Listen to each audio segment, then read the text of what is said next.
لك العيون، تبقى الحر ويبقى الغاصب، بديارك هو المسجون. عهدا منا نوفي الدين ما ننسى। যখনই ফিলিস্তিনের আকাশে কিছুটা স্বস্তির বাতাস বইতে শুরু করে, তখন ইসরায়েল তার প্রতিশ্রুতি ভঙ্গ করে নতুন করে আগ্রাসন চালায়। এই দৃশ্য নতুন নয়, যুগে যুগে এটাই তাদের স্বভাব ছিল। চুক্তিভঙ্গ যেন তাদের চিরন্তন বৈশিষ্ট্য।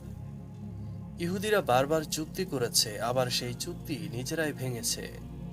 যেই জাতি স্বয়ং আল্লাহর সাথে চুক্তিবদ্ধ হয়ে সেই চুক্তি ভঙ্গ করে, তাদের চেয়ে নিকৃষ্ট জানোয়ার এই জমিনে আর কি হতে পারে।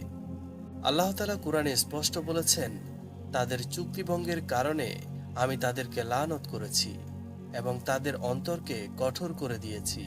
আজ গাজায় যা ঘটছে তা ইতিহাসের পুনরাবৃত্তি মাত্র। রমজান মাস চলবে আর তারা কোনো রক্তপাত করবে না, তা হতেই পারে না।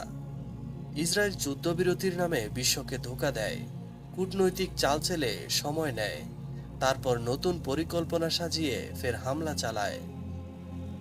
কিছুদিন আগেও তারা যুদ্ধবিরতির কথা বলেছিল, কিন্তু আজ আবার বোমাবর্ষণ করছে।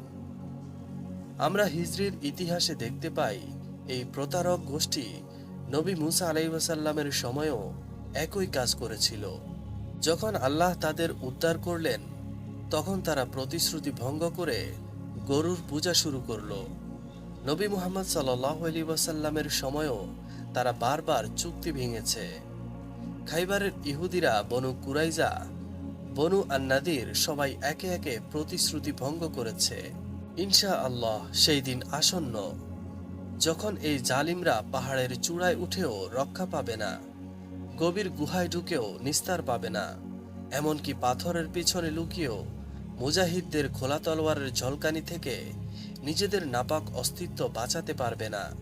কারণ সেই দিন আসছে যখন গাছপালা আর পাথরও বলবে, হে মুসলমান, এই খুনি বিশ্বাসঘাতক ইহুদি আমার পেছনে লুকিয়ে আছে, তাকে ধ্বংস করো।